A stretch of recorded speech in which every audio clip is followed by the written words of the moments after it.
Estamos hablando de la dimensión astronómica de los nodos. También hay una dimensión que tiene que ver con la manifestación de ese ciclo astronómico, que es un ciclo astronómico, como estábamos diciendo, implica Sol y a la Luna, y que por lo tanto está implicando a todo el sistema Tierra, es decir, a toda la matriz, a todo el orbe sublunar, como queramos llamarlo, y hemos establecido que dentro del orbe sublunar todos los entes discretos, es decir, todo ente que tiene complexión natural, es decir, que se corresponde con los principios tal y como los describe Aristóteles, es decir, aquello que tiene en sí mismo el proceso que determina su pleno desarrollo de la forma, ¿de acuerdo? Es decir, aquello, como decía Heidegger, que representa el proceso de reposar en el cambio. Todo ente que tiene, por lo tanto, una complexión por sí misma, vibra dentro de ese mismo olor, es decir, vibra dentro de esa misma unidad. Con lo cual, todo lo que ocurre a nivel de la Luna se refleja en cada uno de los elementos que conforman ese sistema. Eso es una cosa que está establecida ya por la ciencia moderna de manera pues muy determinante, pero que no hacía falta tantos años y tantas investigaciones y tanto detrimento a otras formas de conocimiento para llegar a esa comprensión. Es una comprensión que ya reposa bien descrita y establecida según criterios empíricos, es decir, según un principio que satisfaría totalmente los requerimientos de falsabilidad propios del método científico moderno, que llamarlo moderno me parece un abuso, pero en fin, porque, vamos a ver, los antiguos ya tenían sentido común, y por lo tanto el principio de la ciencia del método científico es simplemente el principio del sentido común. Entonces, bueno, preconizar que la ciencia lo ha inventado, pues me parece abusivo, ¿no? Suponiendo que sea ciencia aquello de lo que estamos hablando, porque eso también habría que verlo, ¿no? De todas maneras, centrados en lo que estábamos diciendo, todo lo que ocurre al nivel del movimiento entre el Sol y la Luna ocurre al nivel del proceso de manifestación de lo potencial y de lo activo, o sea, la relación entre la potencia y el acto.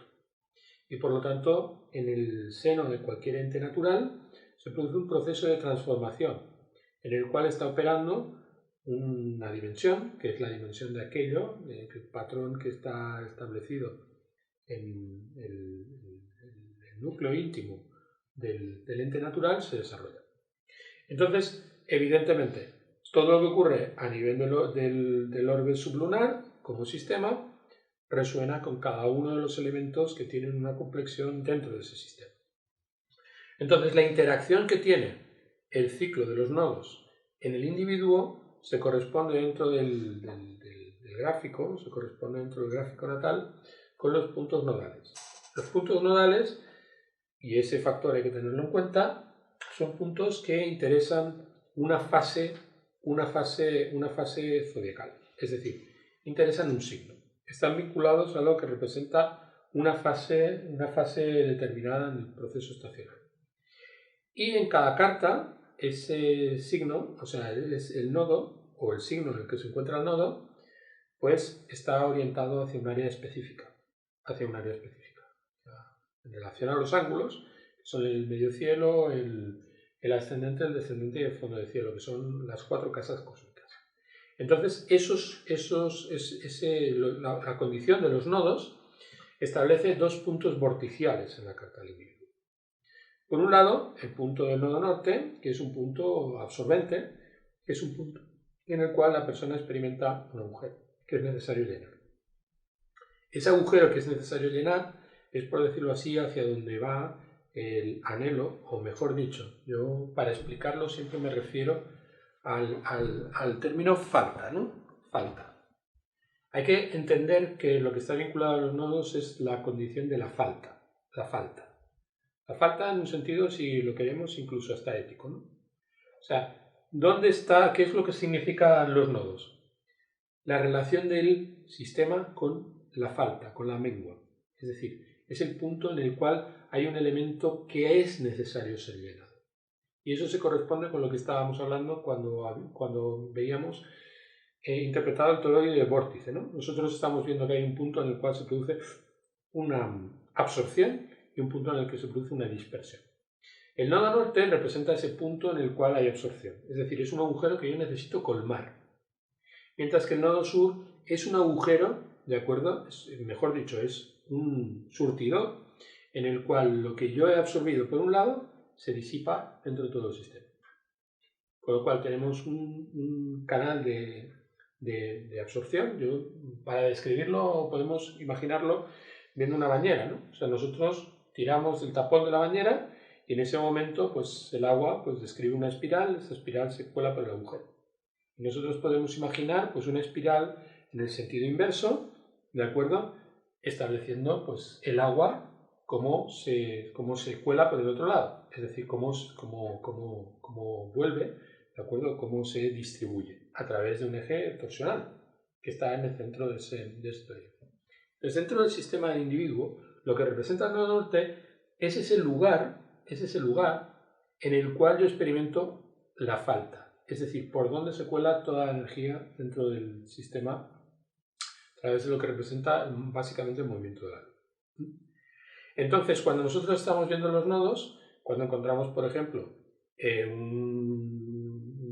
nodo norte, por ejemplo, en la casa décima, y el nodo sur en la casa cuarta, la casa décima representa el karma, como tú decías, es decir, representa el ámbito en el cual se da la acción deliberada, la acción a través de la cual el individuo busca su notoriedad, está relacionado con la autoridad, está relacionado con el principio de gobierno, está relacionado con lo que representa la construcción del ego individual, ¿de acuerdo? Frente a lo que es el ascendente, que es la forma a través de la cual se expresa la vida o se expresa la complexión del individuo, ¿no?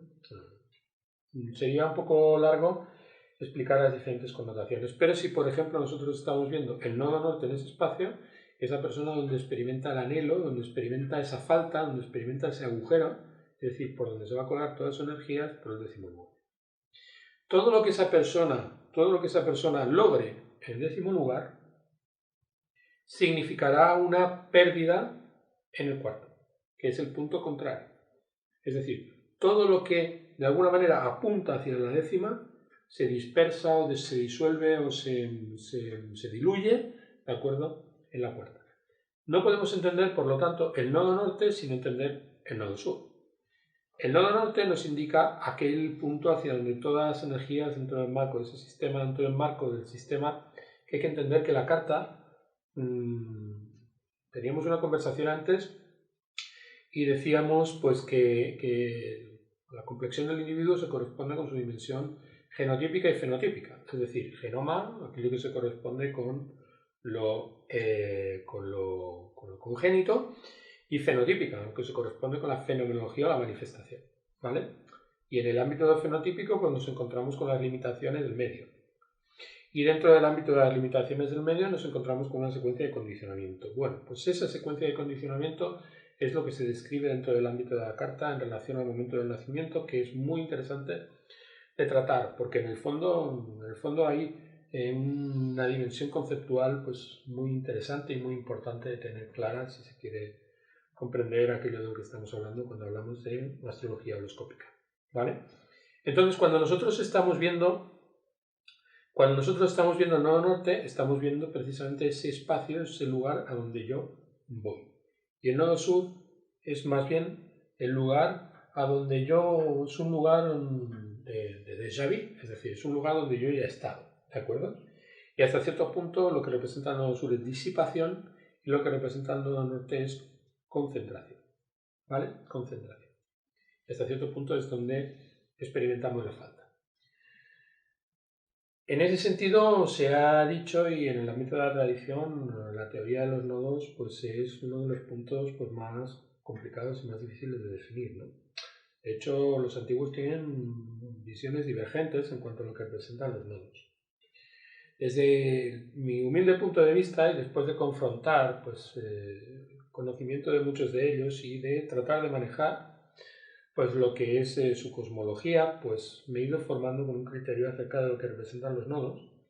Y yo diría que los nodos son disrupciones o son de alguna manera anomalías dentro del marco de la carta. Siempre son puntos de anomalía.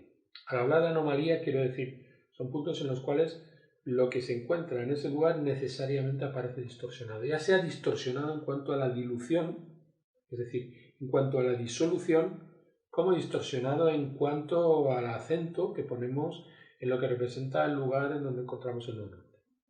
Entonces, desde mi punto de vista, son puntos muy problemáticos para cualquier elemento para cualquier planeta, específicamente el Sol y la Luna y especialmente el Sol y la Luna, ¿de acuerdo? Son puntos problemáticos para el individuo. Son puntos y los planetas que se encuentran en ese lugar son planetas necesariamente problemáticos. Y muchas veces podemos determinar que donde nos vamos a encontrar pues un foco de problemas permanente en el orden de la manifestación de lo que son las determinaciones de la carta en los puntos en donde se encuentran los nodos.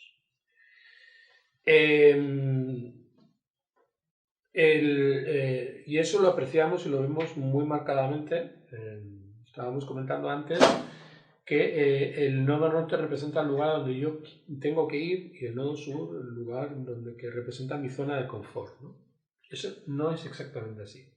O sea, realmente cuando nosotros vamos al nodo norte no encontramos nuestro significado. La búsqueda del nodo norte no es aquello que está vinculado al significado.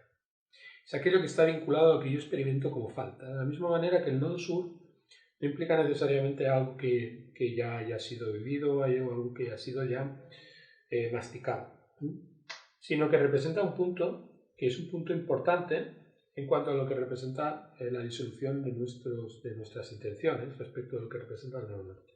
De la manera en que nosotros experimentamos, ¿de acuerdo?, el deseo, ¿de acuerdo?, de ser algo frente a lo que representa la querencia de serlo. Y es muy importante en este contexto definir la diferencia que hay entre querer y desear, ¿no? O sea, el querer es un dictamen que necesariamente se lleva a efecto. O sea, lo que queremos es lo que conseguimos. El deseo es lo que anhelamos y estamos destinados a no conseguir, en favor de lo que queremos en realidad. Entonces, los deseos no se cumplen, porque en el momento en el que se cumple un deseo, se convierte en querencia. Por lo tanto, se convierte en voluntad. Eso lo describe maravillosamente por parte de los antiguos y está en la filosofía platónica implícito e incluso expresado explícitamente en varios textos, ¿de acuerdo? Que lo describe maravillosamente Schopenhauer en nuestros tiempos contemporáneos, ¿no? Contemporáneos en el sentido de la etapa moderna, un momento muy importante en cuanto a la comprensión de la dicotomía que hay entre destino y libertad, ¿no? Precisamente en esos momentos históricos, destino y libertad se convierten en algo que no es contradictorio. Y ese factor es un factor que ya está en el estro necesario para comprender la dimensión de lo que es el fenómeno de la astrología horoscópica, ¿no?, en su momento histórico. Cuando nosotros estamos hablando de nodos, estamos hablando, por lo tanto, de la relación que hay entre el deseo y la frustración, donde el deseo es el nodo norte y la frustración es el nodo sur.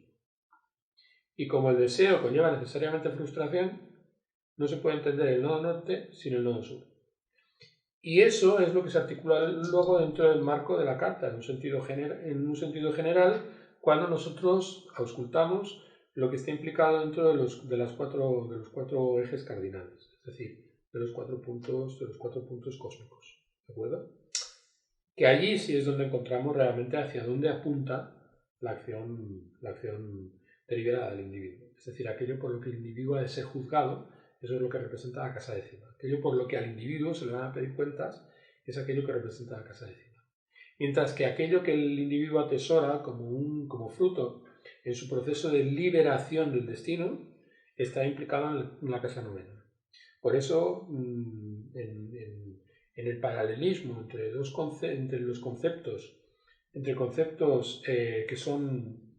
conceptos que no son equiparables, diríamos que la casa Décima significa mesuranema, que representa praxis, es el nombre que le daban los griegos al 10.º lugar, lo denominaban praxis, ¿de acuerdo?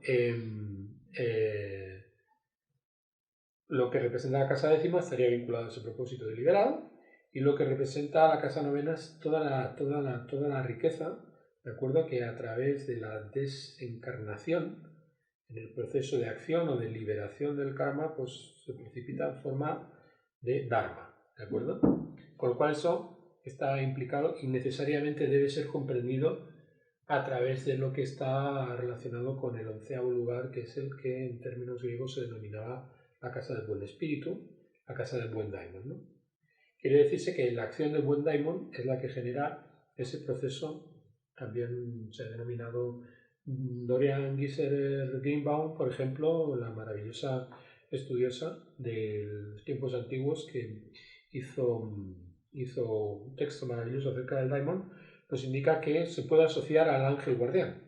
O sea, por decirlo así, el daimon es quien nos guía y quien provoca esos acontecimientos que la astrología moderna, la astrología vinculada al junguiano, a los criterios junguianos arquetípicos, pues las famosas sincronías están vinculadas al papel del daimon, al papel del factor que está implicado dentro de lo que es el 11.º lugar. El daimon es como la sonrisa del destino, ¿no? Que es la que nos lleva desde el karma al dharma, en un sentido de traducción pues un poco abusiva del concepto. No está tan vinculado a los nodos, karma y dharma, como la teoría de la reencarnación es una teoría totalmente espuria dentro del ámbito de la astrología, porque la astrología no se centra en cuestiones de índole escatológica. La astrología no tiene una dimensión escatológica por sí misma. Y por lo tanto el tema de la reencarnación es un tema que es totalmente espurio a la condición de la astrología, porque yo prefiero hablar la astrología directamente, porque en realidad son las bases incluso de toda forma de astrología. Quiere decirse que no estoy hablando de la astrología tradicional, sino de las bases a partir de las cuales se generó todo el sistema ulterior. Entonces, bueno, se puede preguntar o se puede establecer si realmente a partir de la carta natal podemos decir que hubo vidas anteriores o si hay vidas posteriores, o la relación que hay entre muerte, renacimiento y carta natal. Todos son temas válidos, pero no están centrados estrictamente en lo que es la praxis astrológica desde un punto de vista metodológico. Bueno, hay otro factor también muy interesante vinculado al tema de los nodos y la luna, que es las atribuciones de la luna. Nosotros hemos visto la luna representa proceso de transformación, crecimiento y muerte. Proceso también de renacimiento y de nutrición. Ese proceso de renacimiento y de nutrición marca una relación entre lo que es real y lo que es la realidad. La realidad es un atributo de lo real. La realidad, lo mismo que la blancura es una característica de lo blanco, hay muchos tipos de blancura y solamente un tipo de blanco, es decir, yo veo la blancura en esa pegatina que hay en tu ordenador, ¿no? Y veo la blancura que hay en la pizarra. Y son blancuras diferentes, pero el blanco es lo mismo. Cuando nosotros estamos hablando de la relación que hay entre lo real y la realidad, estamos hablando de la relación que existe entre la verdad y su reflejo. Quiere decirse que la realidad, y eso es en términos aristotélicos, la realidad es el reflejo de lo real. Y por lo tanto es una ilusión, es una especie de espejismo, ¿no?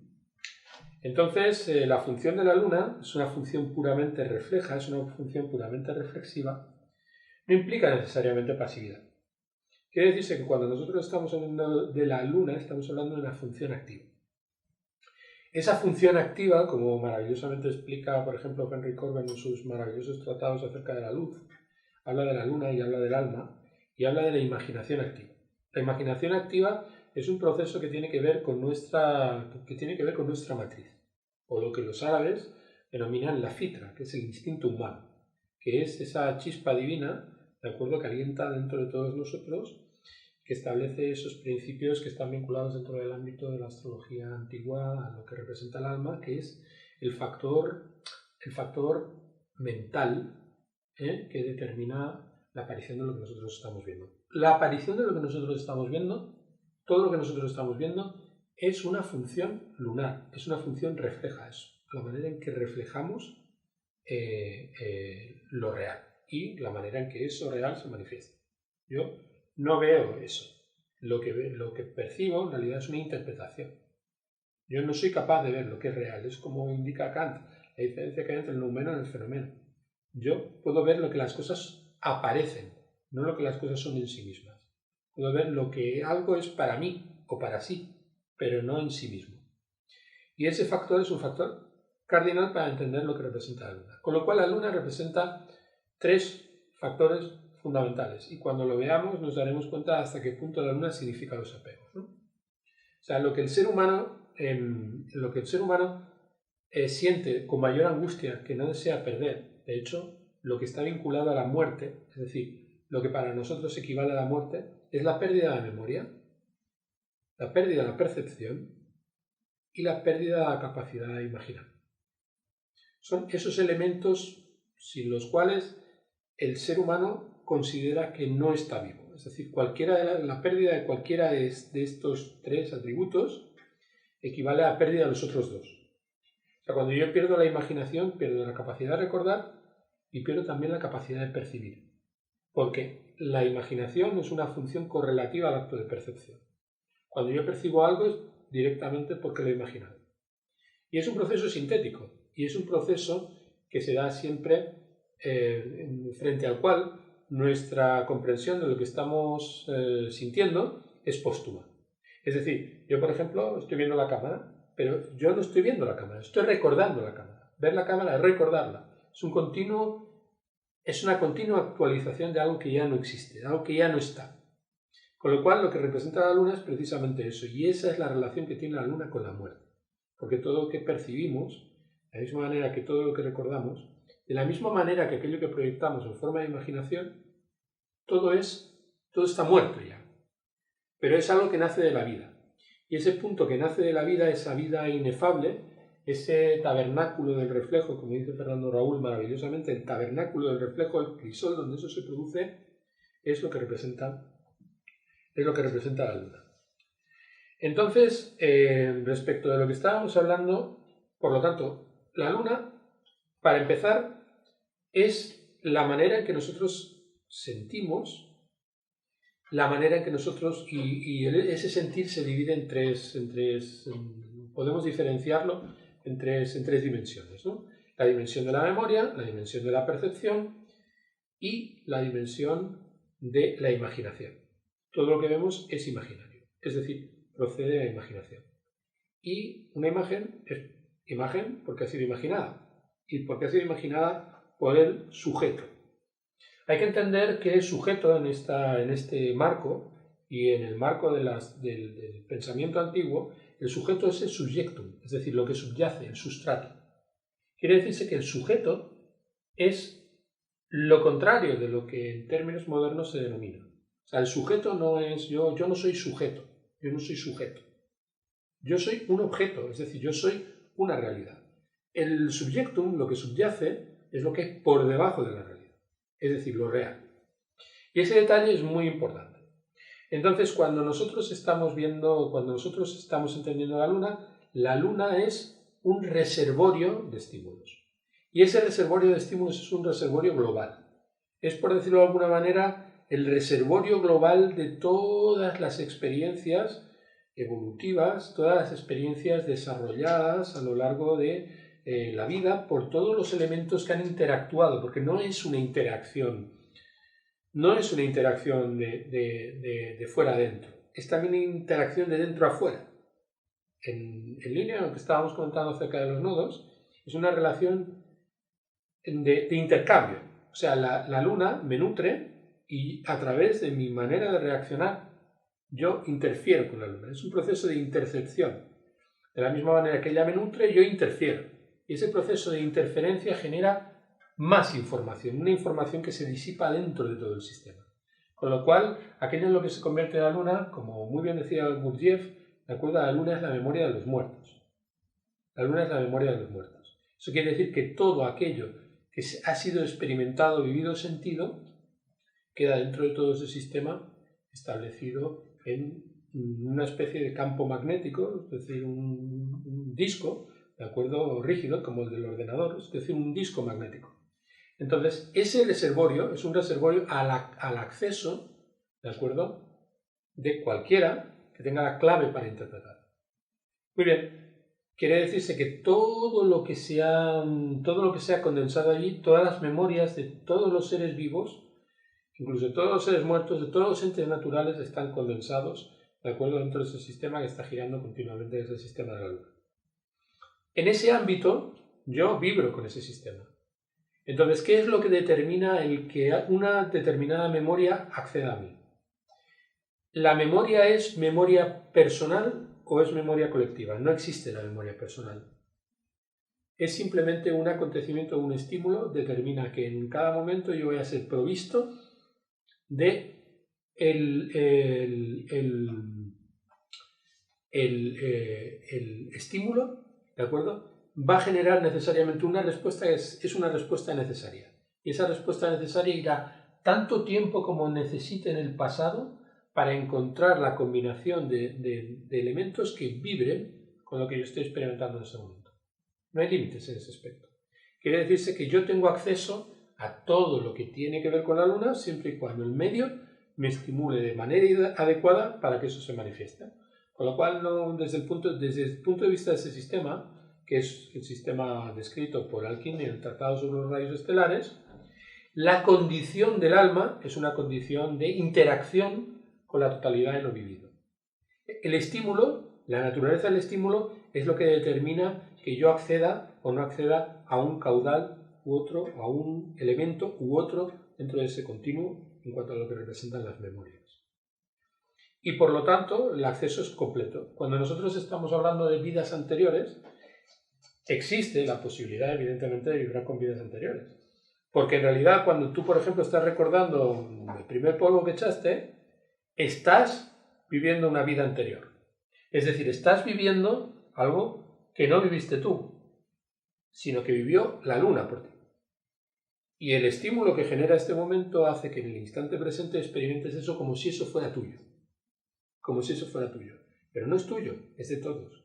Es algo que está en el seno de la Luna, a lo que tú accedes porque hay un estímulo dentro del cual tú identificas lo que es propio o lo que es personal. Si ese estímulo no se relaciona con lo que tú tienes programado, lo experimentarás como el recuerdo de otro, o lo experimentarás como un acontecimiento aparentemente sin conexión. Por ejemplo, yo en estos momentos estoy viendo el vaso y a lo mejor el vaso forma parte de mi percepción periférica. ¿Por qué? Porque no me implica. En realidad el vaso está ahí, pero yo no lo veo. Lo veo únicamente cuando me implica. En el momento en el que me implica, el vaso de repente se materializa.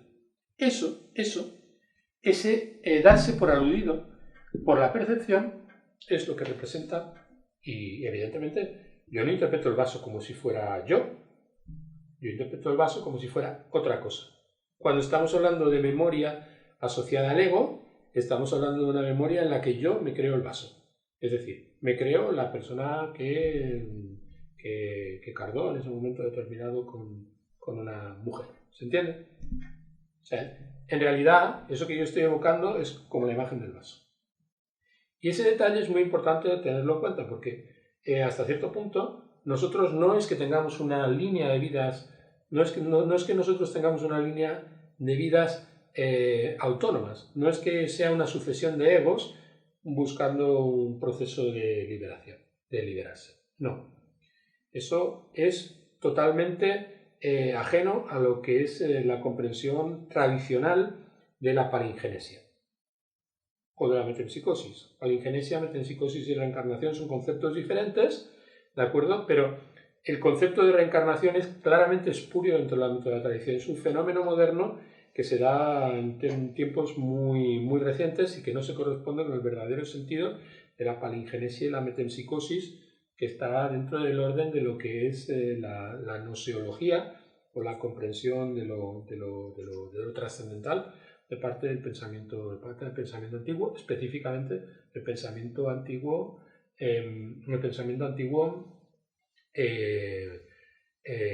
grecolatino, pensamiento antiguo de índole platónico,